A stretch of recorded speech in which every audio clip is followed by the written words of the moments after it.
우리 성도님들은 혹시 내가 아무도 모른다고 생각을 했었던 그런 일들이 누군가에게 발각돼 본 적이 있으신가요?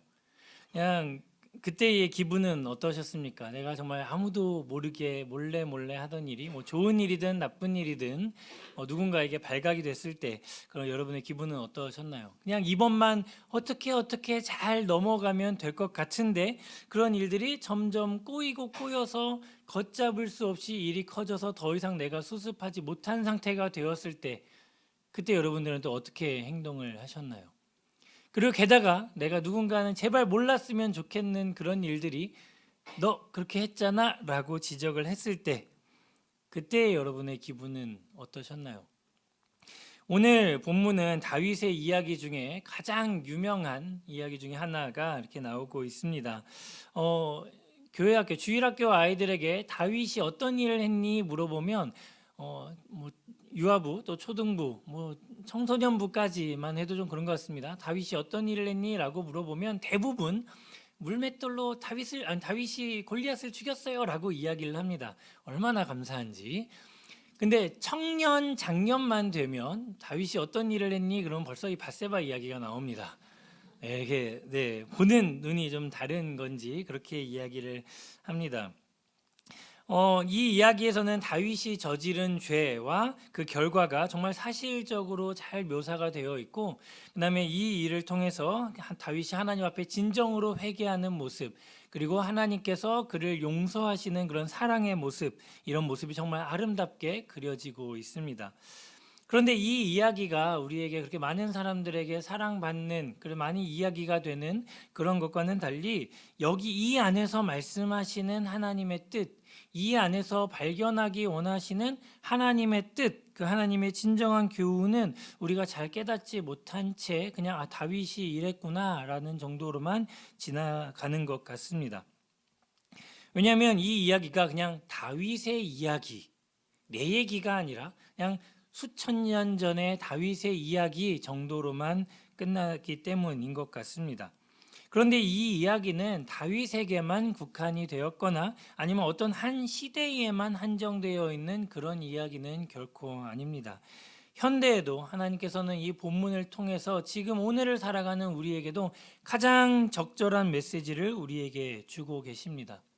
이 안에 나타나는 죄의 문제, 권력의 문제, 또 성의 문제, 회개의 문제, 용서의 문제, 그리고 그 죄로 인해서 일어나는 그 죄의 결과들, 이 모든 것들이 우리를 이 날을 살아가고 있는 우리들에게 하나님께서 정확하게 말씀을 하고 계신 것이죠. 그래서 이 말씀이 우리 삶에 적용이 되지 않는 것이 하나도 없습니다. 그래서 이 말씀이 지금 오늘을 살아가는 우리에게 지금 나에게 하시는 말씀으로 받아들이시길 주님의 이름으로 축복을 합니다. 일단 다윗이 어떤 일을 했나요? 우리가 지금 12장 13절 한 절의 말씀만 읽었는데 다윗이 어떤 일을 했습니까? 다윗이 우리아의 아내 밧세바를 취하는 그런 죄를 범했죠. 그리고 밧세바에게 밧세바가 임신을 했다는 그런 소식이 들려옵니다. 이런 이야기를 들었을 때 속된 말로 다윗은 좀 시겁했던 것 같습니다. 덜컥했던 것 같습니다.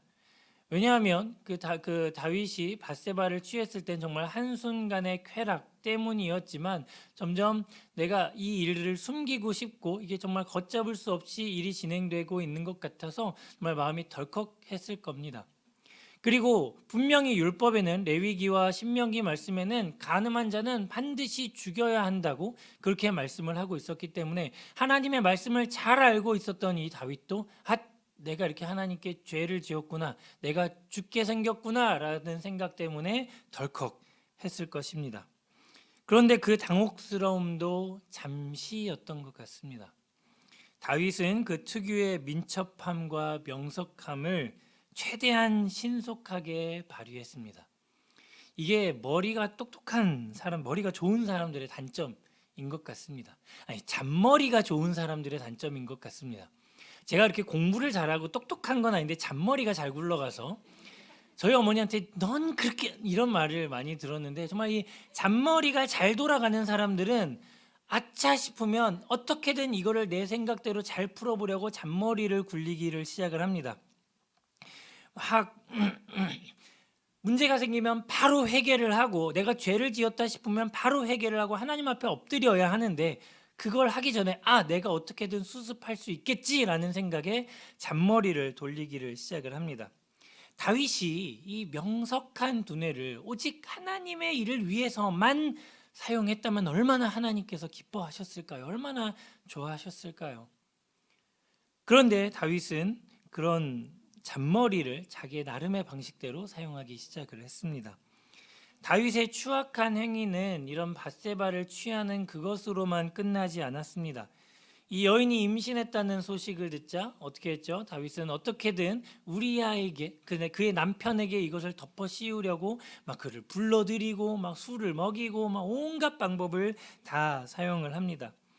근데 우리아가 다윗의 계획대로 움직여주지 않자 사고를 위장해서 그를 살해합니다. 한때는 하나님의 마음에 합하다는 이야기를 들었던 그런 다윗이 한순간에 간음을 한 죄인이 되고 살인범이 되어버린 것입니다. 이 우리아는 어떤 사람이었습니까? 성경에는 헷사람이라는 걸 계속해서 강조하고 있었습니다. 그는 이방인이었습니다. 그런데 이방인이었음에도 불구하고 그의 이름 우리아라는 이름에는 여호와는 나의 빛이라는 뜻이 숨어져 있습니다. 그만큼 우리아는 정말 개종한 신실한 이방인이었습니다. 그리고 아주 뛰어난 군인이어서 다윗에게도 발탁이 돼서 나중에 사무엘하 23장에서 다윗의 아주 용감한 장군들의 명단이 쭉 나오는데 그 안에 들어갈 정도로 다윗의 용장 30인에 들어갈 마치 한국을 빛낸 100명의 위인들처럼 다윗과 함께한 그 용장 30인의 이름을 올릴 정도로 아주 용맹한 군인이었습니다. 그는 다윗을 위해 죽을 각오가 되어 있는 아주 용맹한 군인이었습니다. 이방인인데도 불구하고. 그런데 다윗은 자신의 죄를 은폐하기 위해서 자기를 위해 죽을 목숨을 바칠 준비가 되어 있는 그 군인을 충성을 다하는 그 군인을 자신의 죄를 덮기 위해서 그의 생명을 뺏어갔습니다. 다윗을 향한 우리아의 충성과 그리고 다윗의 그 흉악함이 대조를 이루고 있죠. 하나님의 기름 부음을 입은 다윗이 여호와는 나의 빛이라는 이름을 가진 그 우리아를 죽인 것이죠.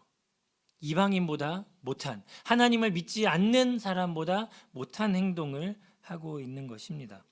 이 사무엘서의 저자는 이 점을 강조하기 위해서 계속해서 이 이야기가 진행되는 동안 우리아가 햇사람이다, 하나님은 나의 빛이라는 이름을 가진 이 사람이 햇사람이다, 이방인이다라는 것을 계속해서 반복을 하고 7차례나 계속 반복을 하고 있습니다. 이 이방인을 봐라, 그런데 너의 행동은 어떠하니? 라는 계속 그런 비교를 하고 있는 것입니다. 저자는 이렇게 다윗의 종 우리아의 충성과 우리아의 주인 다윗의 배신을 강하게 대조함으로써 다윗의 죄를 계속해서 철저하게 비난하고 있습니다. 다윗은 율법을 가진 자들을 다스리는 왕이었지만 그는 율법이 없는 자들도 하지 않을 그런 짓을 지금 하고 있는 것이죠.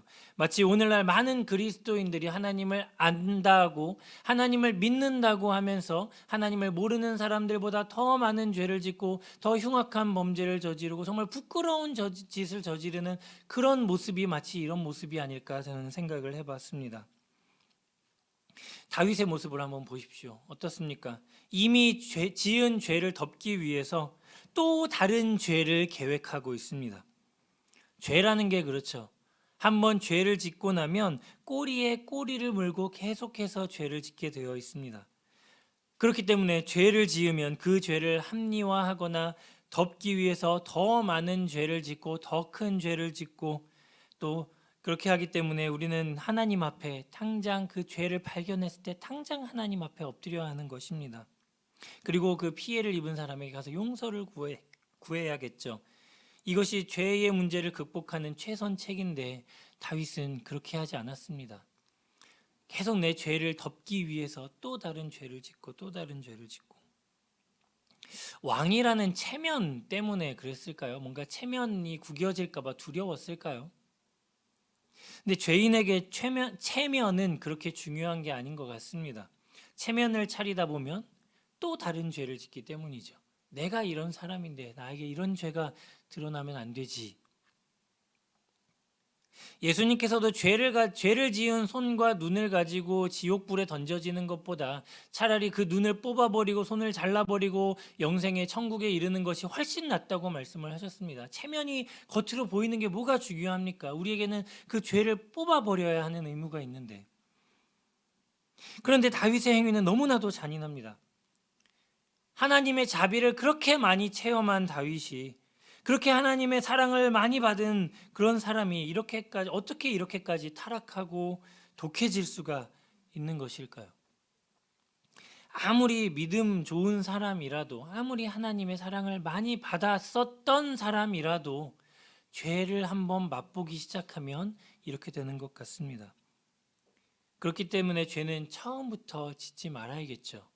그래서 성경에서는 많은 부분을 통해서 우리에게 계속해서 경고를 하십니다. 죄를 보거든 가까이 가지도 말고, 거기에 발을 들이지도 말고 도망치라고, 하나님께 피하라고 계속해서 우리에게 말씀을 하고 있습니다. 그리고 다윗이 얼마나 자신의 죄에 눈이 가려져 있는지, 그것이 얼마나 나쁜 짓인지 제대로 보지 못하고 있는지 오늘 말씀에서 또 나오고 있습니다. 다윗이 우리아를 최전방으로 보내서 죽게 만든 그 명령을 내린 그 요압에게 이렇게 이야기를 합니다. 사무엘하 11장 25절 말씀인데 다윗이 요압에게 이렇게 이야기를 합니다. 다윗이 전령에게 이르되 너는 요압에게 이같이 말하기를 이 일로 걱정하지 말라. 칼은 이 사람이나 저 사람이나 삼키느니라. 그 성을 향하여 더욱 힘써 싸워 함락시키라 라고 요압에게 이야기해라. 다윗이 전령을 통해 요압에게 이렇게 이야기를 합니다. 뭐라고 얘기했죠? 너는 이 일로 너무 걱정하지 말아라. 왜냐하면 다윗의 명령을 받아서 우리아를 최전방으로 보낸 게 요압이기 때문에, 어쨌든 요압도 우리아가 죽는데 한몫했기 때문에 요압은 굉장히 두려워하고 있었던 것 같습니다. 그런데 그런 요압에게 다윗이 이야기합니다. 너무 걱정하지 마. 그런데 이 너무 걱정하지 말아라 라는 단어를 원어로 보면 이렇게 이야기를 합니다. 이 일로 걱정하지 말라. 이 말은 이 일을 악한 것으로 생각하지 말아라. 이렇게 이야기를 하고 있는 것입니다. 그냥 괜찮아, 걱정하지 마 정도가 아니라 이건 나쁜 일 아니야, 악한 일 아니야, 괜찮아, 이렇게 이야기를 하고 있는 겁니다. 다윗은 지금 이렇게 큰 죄를 지어놓고 이게 얼마나 악한 일인지, 그냥 나쁜 정도를 떠나서 얼마나 악한 일인지 모른 채, 그것을 보지 못한 채 그 일에 함께한 사람에게 걱정하지 마, 이거 악한 일 아니야 라고 이야기를 하고 있는 것입니다. 그냥 전쟁을 하다 보면 그냥 이 칼에 죽기도 하고 저 칼에 죽기도 하고 어차피 죽을 사람이야, 걱정하지 마, 나쁜 일 아니야 라고 그렇게 이야기를 하고 있는 것이죠.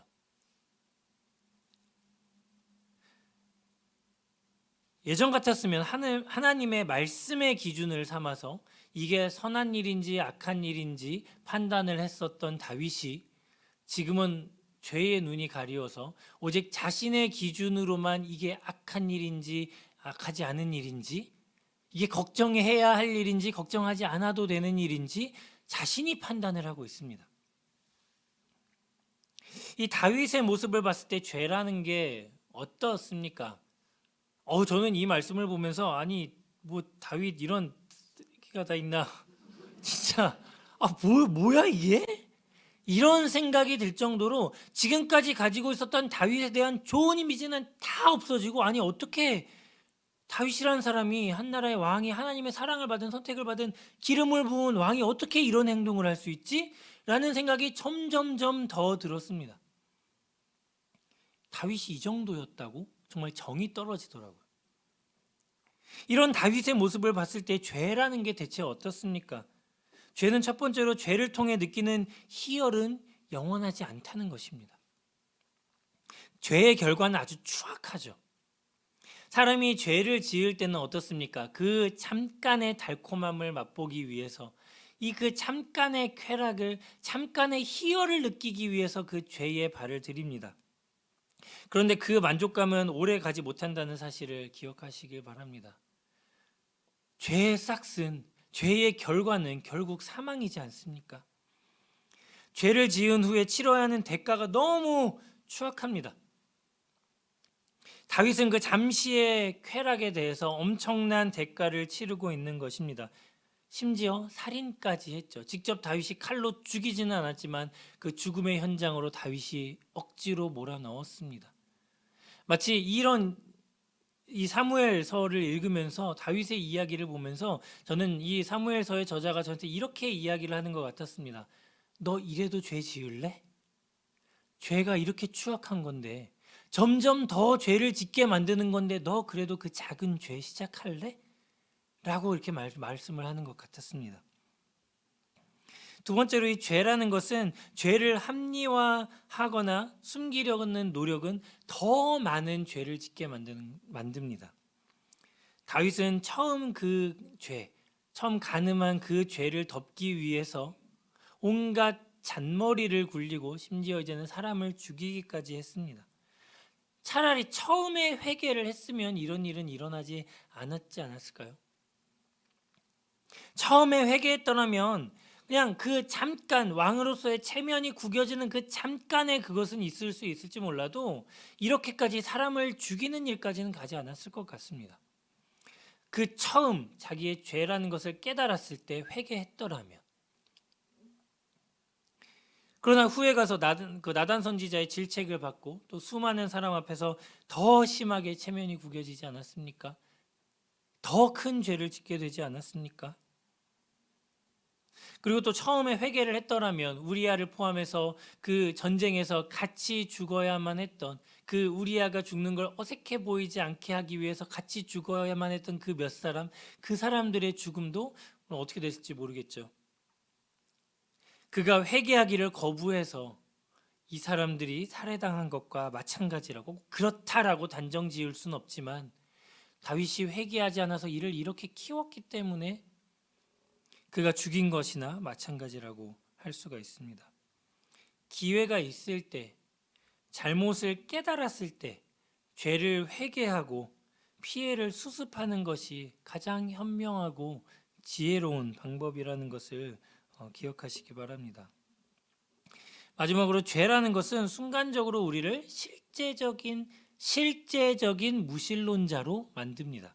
이 실제적 무신론자는 뭐냐면 입으로는 하나님을 믿는다고, 입으로는 하나님을 안다고 사랑한다고 고백하지만 삶에서는 마치 무신론자처럼 살아가는 걸 실제적 무신론자라고 이야기를 합니다. 신실하고 하나님을 경외했던 그 다윗은 어디 가고, 하나님을 두려워하기는커녕 그분의 존재조차 인정하지 않는 것 같은 이런 괴물로 커버린 이런 다윗. 우리는 사람이 죄를 짓는 그 순간에는 하나님을 의식하지 못한다는 그 이야기를 자주 듣죠. 하나님을 믿는 사람들도 죄를 지으면서 나중에 이렇게 얘기합니다. 내가 그때 왜 하나님의 음성에 귀를 기울이지 못했을까? 왜 하나님의 말씀을 보지 못했을까? 이렇게 실제적인 무신론자, 하나님을 믿는다고, 교회에 다닌다고, 하나님을 안다고 이야기를 하면서 무신론자처럼 살아가지 않기를 주님의 이름으로 축복합니다. 우리가 지은 죄가 마치 다윗이 그랬던 것처럼 우리 눈에 그렇게 악해 보이지 않을 수도 있습니다. 다윗도 그렇게 얘기하지 않았습니까? 요압에게 그렇게 악한 거 아니야. 이걸 악한 일로 생각하지 마. 걱정하지 마. 그런데 이것은 하나님 보시기엔 어땠습니까? 하나님 보시기엔 악한 일이었습니다. 그냥 어느 정도, 요 정도 악한 게 아니라 하나님께 악은 요만한 악이든 이만한 악이든 악한 일입니다. 하나님 보시기에 다윗이 저지른 일은 아주 악한 일이었습니다. 사무엘하 11장 27절에서 이렇게 이야기를 합니다. 같이 읽어볼까요? 시작. 그 장례를 마침에 다윗이 사람을 보내 그를 왕궁으로 데려오니 그가 그의 아내가 되어 그에게 아들을 낳으니라. 다윗이 행한 그 일이 여호와 보시기에 악하였더라. 다윗은 아마 지금까지 일을 잘 수습했어 라고 생각할 수도 있을 것 같습니다. 그냥 여기까지 그냥 잘 된 것 같아. 장례도 잘 치렀고. 그런데 이것이 하나님 보시기에 악한 일이었다고 성경은 그렇게 기록을 하고 있습니다. 죄를 짓는 인간이 죄를 바라보는 그 시선과 하나님이 그 죄를 바라보는 시선의 차이가 너무나도 크죠.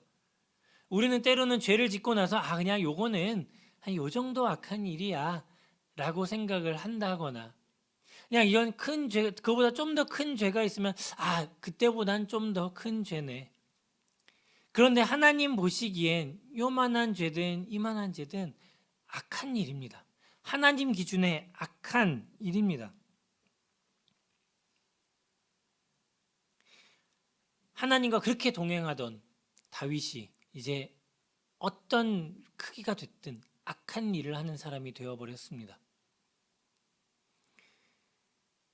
우리와의 장례까지 다 마침으로써 다윗은 모든 일을 비밀리에 잘 수습했다고 생각을 했겠죠. 몰래 전령을 보내서 몰래 요압을 시켜서 몰래 죽이고, 마치 전장에서 우리아가 죽은 것처럼 잘 가장해서 성대하게 장례식도 치러주고, 그냥 명분은 좋게 그의 아내를 내가 아내로 맞이해서 잘 끝냈을 거라고 생각을 한 것 같습니다. 잘 수습했다고 스스로 뿌듯했을 것입니다. 그런데 정말 아무도 몰랐을까요, 이 일을? 적어도 요압에게 그 말을 전달한 이 전령도 알고 있고요. 요압도 알고 있고요. 그리고 처음에 밧세바를 데려올 때 사람을 시켜서 밧세바에 대해서 알아보게 했습니다. 사람을 시켜서 밧세바를 데려오게 했습니다. 그리고 밧세바가 왕궁을 들락날락하면서 많은 사람들이 봤겠죠. 당연히 봤겠죠. 그걸 왜 못 봤겠습니까? 그런데 다윗은 그래, 잘 마무리했어. 아무도 모를 거야. 그리고 설령 아무도 모른다 치더라도 적어도 한 분, 하나님께서는 그것을 보고 계셨습니다. 이 세상에 비밀은 없습니다. 적어도 하나님은 알고 계십니다. 하나님은 이 모든 것을 정확하고 분명하게 지켜보고 계셨습니다. 다윗의 일거수일투족을 지켜보고 계시는 그 하나님의 눈에 그 행위는 분명히 악한 것이었습니다. 사람의 눈은 속일 수 있을지 몰라도 하나님의 눈은 속일 수가 없겠죠. 자신의 죄가 온 세상에 드러난 것을 다윗만 모르고 있었습니다. 얼마나 사람이 말을 전하기 좋아하는 동물입니까? 분명 그 전령들, 보냈었던 그 사람들 숙덕숙덕 이야기를 해서 온 성에 이 소문이 나지 않았을까요? 성경에는 기록되어 있지 않지만 우리 왕이 그랬대. 우리 왕이 그랬대. 그런데 그렇게 모든 사람이 알고 있지만 다윗에게 직접적으로 이걸 공론화하고 문제 제기를 할 사람은 아무도 없었습니다. 왜냐하면 그는 하나님께서 기름 부으신 왕이었고 이 나라를 통치하는 왕이었기 때문에, 그리고 영원히 그 집안을 통해 이 나라를 통치하겠다고 하나님께서 약속을 하신 그 장본인이었기 때문에 아이고 우리가 어떻게 감히 라고 생각하면서 그 문제를 아무도 제기하지 못했을 것입니다. 그래서 하나님이 직접 나서시죠. 아무도 예상하지 못했던, 다윗이 전혀 예상하지 못했던 사람, 그리고 그 방법을 통해서 상황을 뒤집어 놓으셨습니다.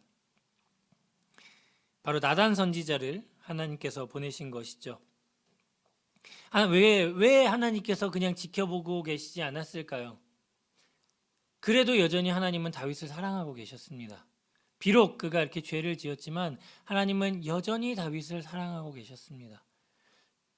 그래서 또 하나의 사울을 만들지 않기 위해서 그에게 나단 선지자를 보내신 것입니다.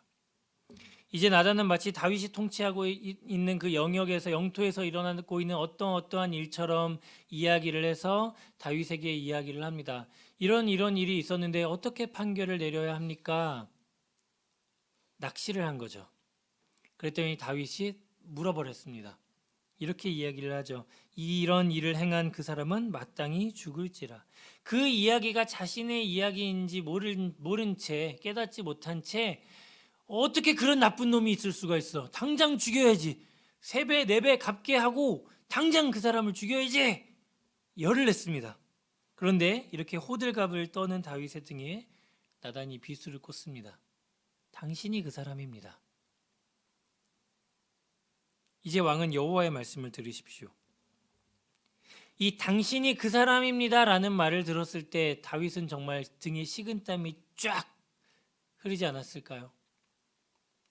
딱 듣고 보니 이게 내 얘기구나 하나님이 다 보고 계셨구나. 하나님이 오늘 우리에게 말씀하십니다. 그렇게 죄를 짓는 사람들을 보고 손가락질하고 아유 저렇게 죄를 지어서 어떡할 거야 라고 말하는 우리에게 말씀하십니다. 그 사람이 너야.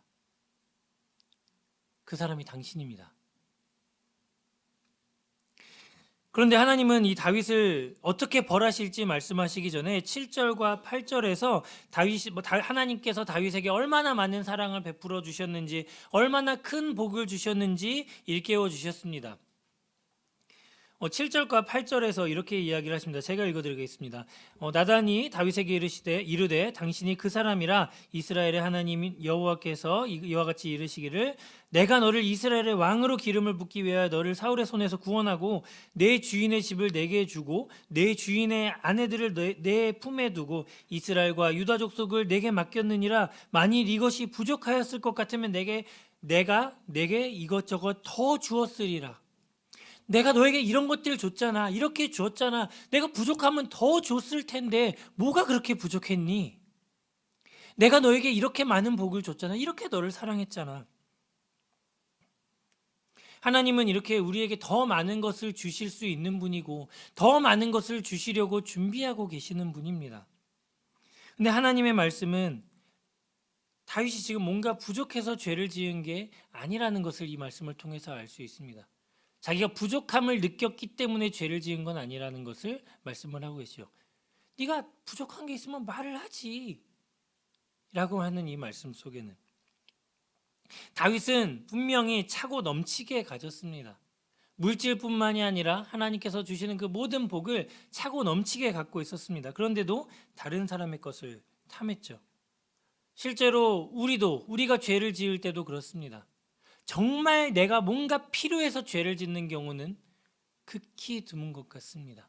내가 이미 이걸 가지고 있는데 더 나은 것을 갖기 위해서, 내가 이미 이걸 가지고 있는데 더 좋은 것을 갖기 위해서 그것을 탐하고 마음에 품고 욕심을 부리고 누군가를 미워하고,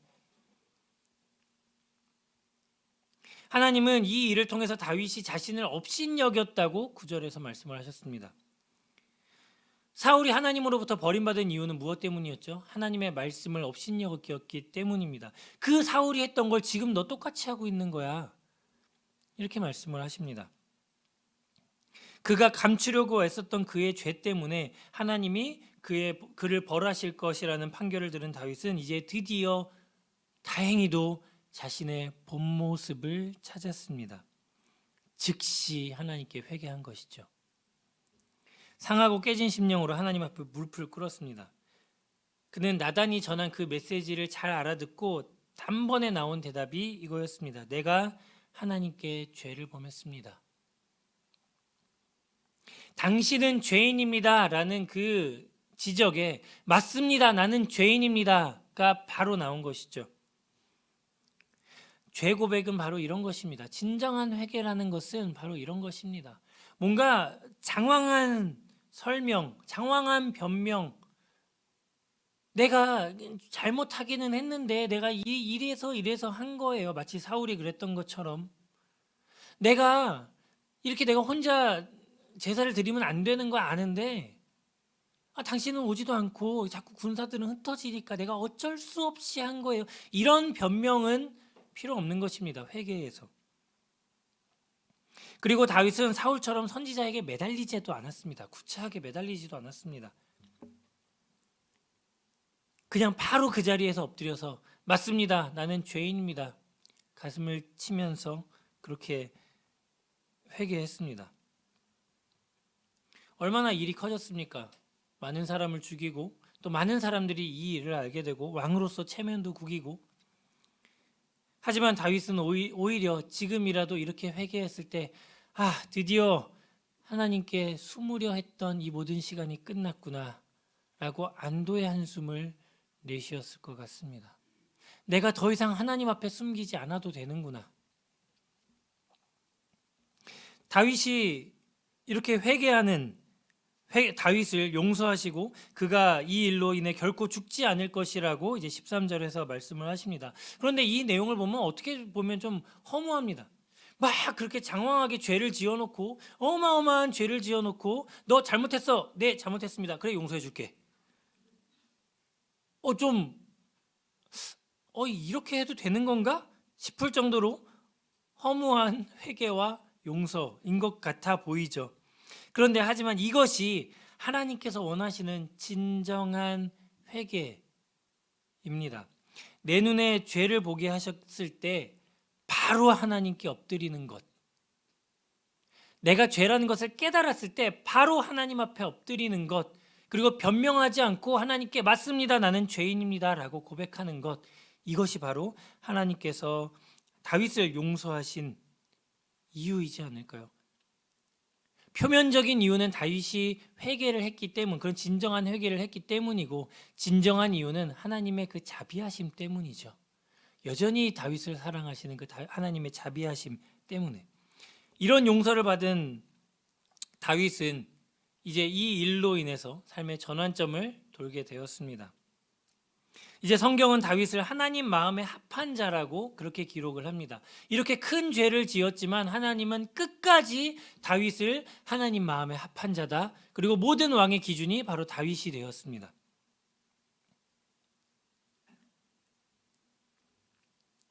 그가 온 나라와 부하들 앞에서 당할 온갖 수치와 수모를 감수하면서도 선지자를 통해서 선포된 하나님 말씀 앞에 엎드렸을 때 하나님께서 그를 마음에 합한 자라고 인정해 주신 것이죠.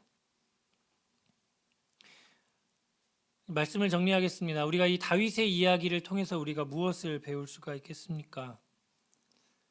우리가 과거에 누렸던 그런 순종과 승리의 삶이, 그 과거의 삶이 우리를 끝까지 그런 영광스러운 자리로 인도하지 못한다는 것입니다.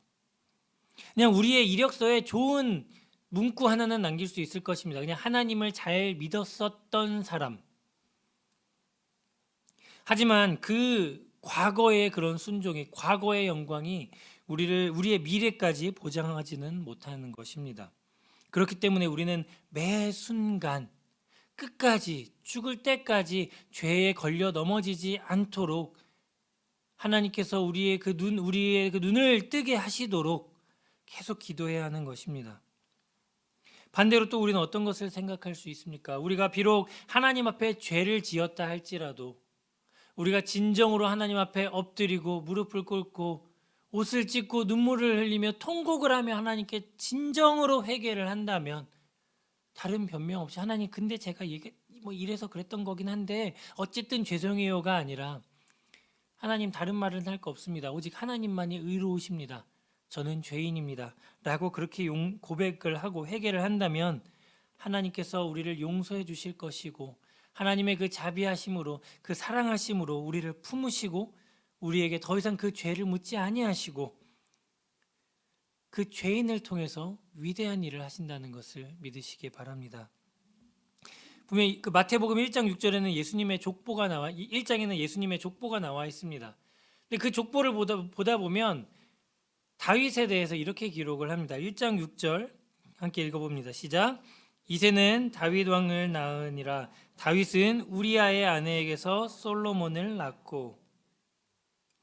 하나님은 이 족보를 기록하시면서 굳이 그냥 밧세바라는 이름만 남겨두셔도 됐을 것 같은데 굳이 우리아의 아내에게서 솔로몬을 낳았다고 기록을 하십니다. 그냥 그래 너 그쯤 하면 됐어 라고 덮어두시고 그냥 밧세바에게 솔로몬을 낳았다 하셨어도 되는 일인데, 이 성경을 읽는 모든 사람이 끝까지 기억하도록 우리아의 아내에게서 솔로몬을 낳았다고 계속 기억하게 하십니다. 왜 그러실까요? 그냥 덮어두셔도 되는 건데. 하나님께서는 우리가 이 말씀을 읽으면서 하나님의 자비하심을 알기를 원하시는 것입니다. 그렇게 다윗이 어떻게 하나님 앞에 회개했는지, 그리고 하나님이 다윗을 어떻게 용서하셨는지, 그리고 하나님이 다윗에게 하신 그 약속을 어떻게 지키셨는지, 다윗을 통해 하시겠다고 하신 그 약속을 어떻게 지켜나가시는지를 이 말씀을 통해 우리에게 보여주시는 것입니다. 사랑하는 우리 성도 여러분, 끝까지, 죽기까지, 그리고 죽는 그 순간까지 죄에서 멀어지고 하나님의 말씀 앞에 엎드려서 순종하는 우리 모든 성도님들 되시길 주님의 이름으로 축복합니다. 우리 눈에 그 죄를 보게 하신다면 도망치지 말고, 그 다른 죄로 그 죄를 덮으려고 하지 말고, 내 잔머리를 굴려서 그거를 어떻게든 해결해 보려고 하지 말고, 그 순간 엎드려 하나님께 회개하는 여러분들이 되시길 바랍니다. 그 타이밍이 언제가 됐든 하나님이 보게 하셨을 때 엎드린다면 하나님께서는 그 자비하심으로 우리를 용서해 주시고, 우리를 다시 한번 사랑한다 말씀해 주시고, 우리를 그 하나님의 큰 일에 사용해 주실 줄 믿습니다. 그렇게 하나님 앞에 엎드려 회개하며 하나님께 돌아가는 우리 모든 성도님들 되시길 주님의 이름으로 축복합니다.